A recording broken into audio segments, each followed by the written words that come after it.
top stories this hour, the rebel leader who is filmed boasting of killing a Russian pilot from the military jet downed by Turkey is allegedly a Turkish citizen with links to an ultra-nationalist movement. Two prominent Turkish journalists are arrested on terrorism charges after the alleged state intelligence is helping to smuggle weapons to ISIL in Syria.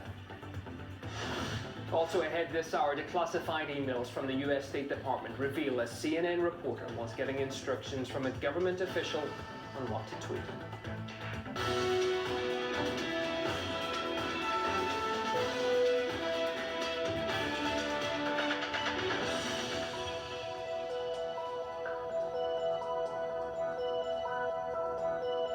24-hour news live from the Russian capital. You're watching RT International. My name's Ewan O'Neill. Welcome to the programme. Details have emerged about the Syrian rebel commander who boasted of killing a Russian pilot after Turkey's downing of the Russian bomber jet earlier this week. It appears that the leader of the Turkmen militia, whose brigade shot at the pilots who had ejected from the jet, is allegedly a Turkish citizen with an ultra-nationalist background. RT's William Whiteman brings us more. Shortly after Turkey shot down the Russian warplane, these fighters boasted online that they'd machine-gunned a Russian pilot attempting to parachute to safety. Our comrades opened fire into the air. We all did. The pilots died in the air. Our fighters will bring the bodies here. If so, then that constitutes a war crime under the Geneva Convention. The militants themselves were identified as Syrian Turkmen rebels fighting against President Assad. Only there's something more about the leader of this group, who's allegedly not even a Turkmen, but simply Turkish. Several Turkish outlets have previously written about a son of an ex-mayor of a Turkish province who left the country to fight for Turkmen abroad. It was confirmed to us by several investigative journalists. I found out that he's actually from Turkey. He's from Elazığ province of Turkey in East Turkey, and his name is Alparslan Çelik, and he is the son of ex-mayor of a sub-district in Elazığ province. Alparslan Çelik is the son of the former MHP mayor. Alparslan Çelik was in Iraq before he went to Syria. In 2014, Ramazan Çelik said in an interview that he knows that his son is in Iraq and he's also proud of him. And in this photograph, we can see the fighter in question posing in front of the flag of the militant Turkish nationalist organization, the Grey Wolves. He's even making the signature hand salute of the group. But who are the Grey Wolves? Well, they're the youth wing of the Nationalist Movement Party, often abbreviated to the MHP, a hard-right political organization and one of the four major players in Turkish politics. Despite voicing criticism of Erdogan, they have collaborated with his Justice and Development Party on a range of issues and have been accused by critics of acting as the ruling party's lifeline. With pictures circulating online, it would appear to some as if the bedfellows of Turkish politics are once again working together, if indirectly. Erdogan's government gave the order to shoot down the plane, and the Grey Wolves supporter just happened to be there on the ground and finished off the job by killing one of the pilots. Well, we received reaction to the conflict escalation from a former Lebanese president. He says the Turkish leader has been supporting extremist groups in the region for years. It is a well-known fact in the world that President Erdogan, since 5 years, has been backing up the extremist fundamentalists. What happened between 18 seconds, it was premeditated because the Russian bombers were shelling all this traffic that was going on in the Turkmen mountains. At the same time, they were upsetting the plans of President Erdogan, so he thought he could do something, and he did that crazy act. Well, the Syrian information minister also stated the illegal oil trade played a role in the incident.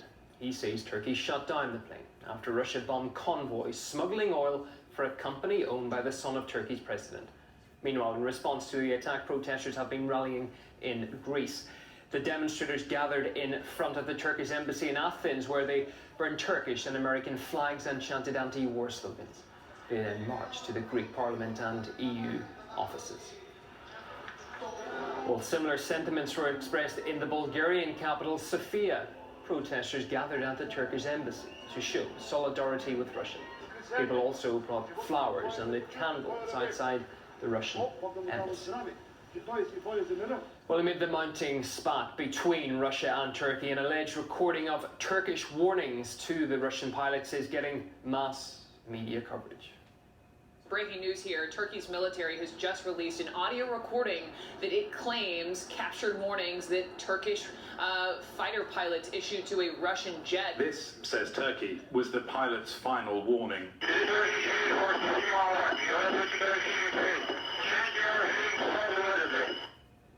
However, the Russian Defense Ministry says their Turkish counterparts told them they didn't release any audio recordings. Ankara also refused to give Russia any evidence regarding the attack, including those recordings. The Russian Defense Ministry has declared this denial as proof they are fake. And with the scandal gathering steam, some of what's being presented as evidence is questionable. The Turkish media is saying that this plane violated their airspace 10 times within 5 minutes, and during this 10 times, they sent out a warning to this plane.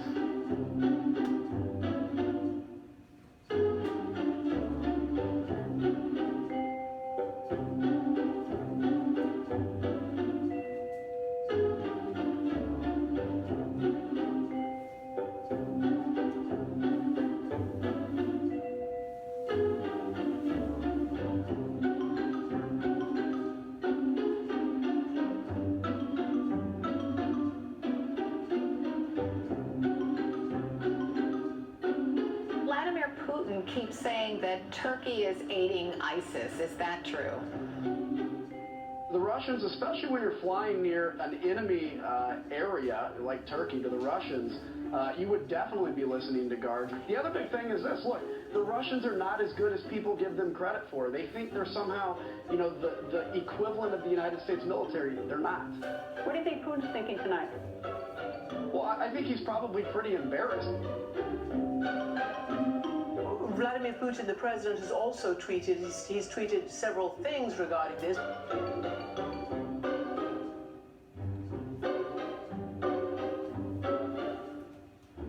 Turkey says that Russia invaded their airspace. Russia says that they did not.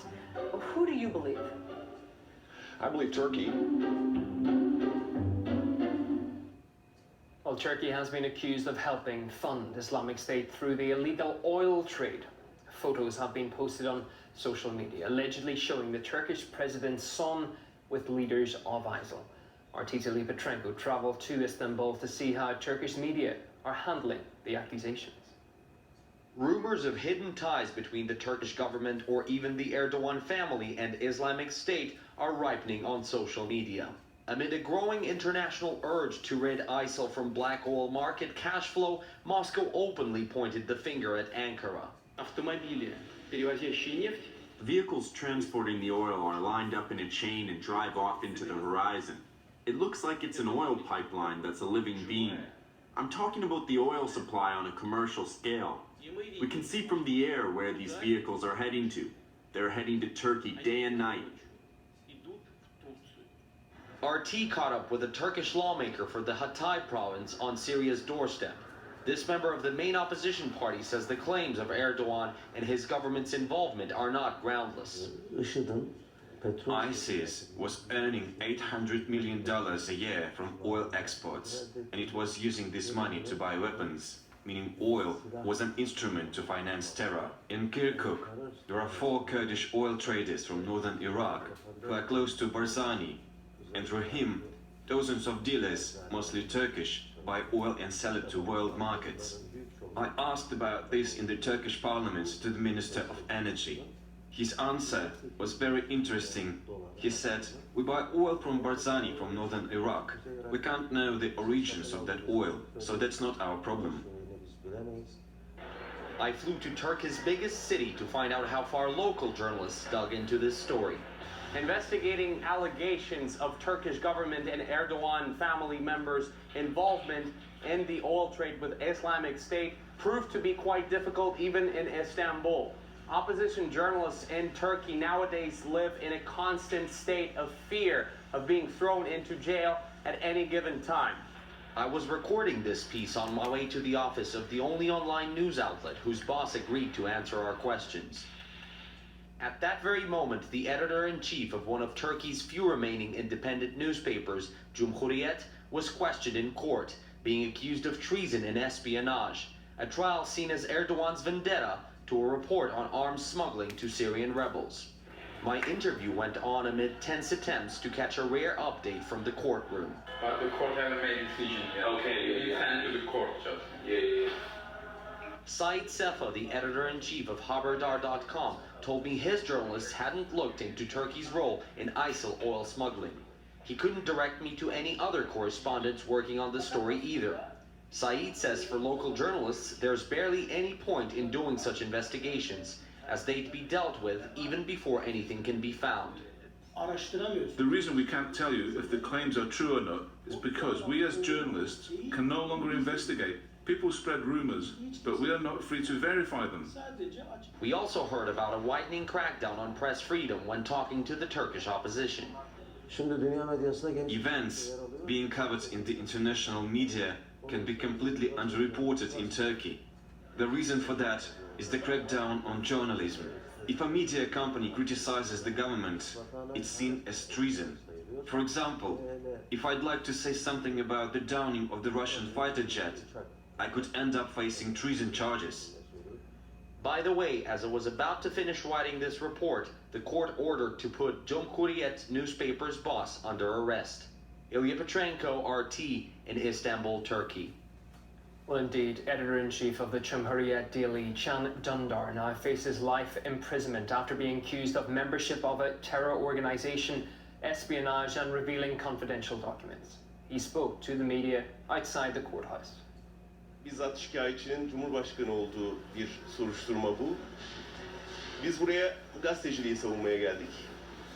Biz buraya halkın haber alma hakkını, kamuoyunun hükümet bir yalan söylüyorsa bunu bilme hakkını savunmaya geldik.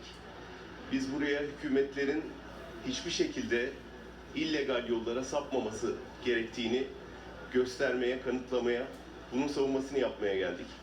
Well, last month, on the eve of parliamentary elections in Turkey, several opposition media outlets found themselves targeted by authorities.